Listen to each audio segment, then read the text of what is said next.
As Father said at the beginning of Mass, my name is Father Vincent Fortunato, Capuchin Franciscan. I live in Hoboken, New Jersey.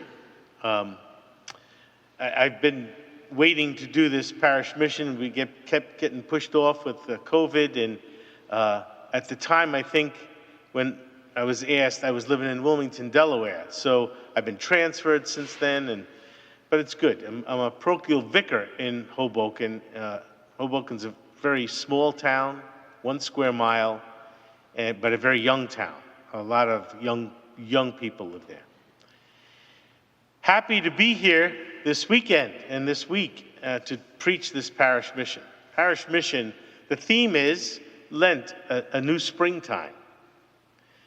I think so often we think of Lent, and I'll talk about this during the week, almost as a day like today, a dreary time.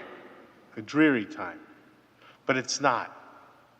And today's gospel and the readings today are very interesting because it's the beginning of Lent, second Sunday of Lent. And here's this story of the Transfiguration. Why doesn't that fit at the beginning of Lent? Because, first of all, it's about the glory of Jesus Christ, which really gets revealed after his resurrection. And during his discourse with the apostles the night before he dies, he talks about his glory and that he wants his glory shown. It's after the resurrection that the glory is really shown. But what happened in this story is Peter, James, and John get a glimpse of this in this transfiguration. Abraham, at the first reading, is kind of rewarded for his faith. This is the story that comes after he was willing to offer his son to the Lord in a sacrifice. And God said, that's tremendous faith this man has. And because of that, your generations will be as numerous as the stars. And all good things will happen to you because of your faith. So here we have this transfiguration, a story of Abraham. How does this fit into our life? It's interesting because this is the only time a description of Jesus Christ physically ever comes, as far as anybody describing what he might have looked like. They don't talk about his face, but they talk about his clothes being dazzling white. And this very, very transfigured form of Jesus. Not that he had a different face, but that it was so bright and light, that the light was so strong. So something about this light that's meant for us to walk away with. What is a light? A light. And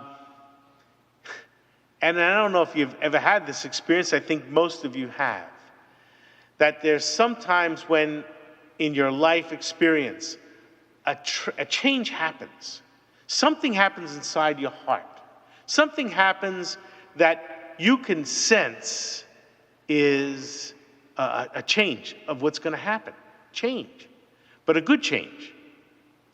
A story of this woman was telling me she at her husband's funeral, they were putting the body into the hearse at the end of the Mass. And she said, I felt everything that was heavy lifted from me. And I just felt God saying to me, everything's going to be all right. And she says, it's as if I saw a light. A light. That's what I'm talking about. Have we ever experienced a light of God's communication with us? Many times we don't even acknowledge it or don't even realize it, or we get like Peter, James, and John, don't tell anybody about it because they're going to think I'm nuts. So I keep it quiet. Don't want to talk too much about it. Or I'm not sure if this really is God.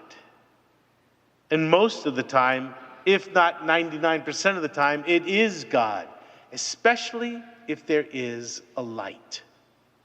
Now, I don't mean a light bulb, but I mean a light like an awareness, an understanding, a clarity that I know that this is what I'm to do.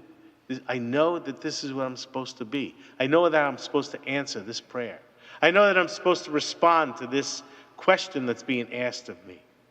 I know it. That's a kind of a form, not as great as this, of a transfiguration. Something inside of me changes. And I know that I'm supposed to change. How do you know it? I don't know. And that's usually the answer people give is, well, how do you know that really was God? I don't. But I know it wasn't God. I know that if it wasn't God, that wouldn't have happened. So what's the proof that it was God? As this woman said, there was a change inside my heart. There was a lightness, a faith experience. It's interesting, the voice of the Father in this. He said, "This is my chosen Son." And he ends it with, listen to him. Listen to him. God did not show his face to Abraham. He did not show his face to Moses, but he shows his face to his apostles, to the people of the time of Jesus. He shows his face. It's not like, well, Jesus is not really God. No, he is God. And the fact that Peter, James, and John can experience this, they knew that it was God who did this. Listen to him. And that's the thing that we need to pay attention to this Lent. How are we listening to God? How is God revealing himself to me that's changing or transforming, transfiguring my heart? And it can happen, but I might not know it. Or I don't give it enough quiet time. I don't stay in a place of prayer long enough to let it happen. I think that's probably one of the most difficult things that we are stuck in our world today is the sounds, the noise, all the distractions, the things that take us away from actually hearing the voice of God, where he says, listen to him. Listen to him. It's a long journey of life. And God is constantly revealing himself to us.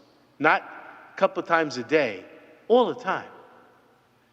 Most of the time, my eyes are shut or blinded, and I can't see that.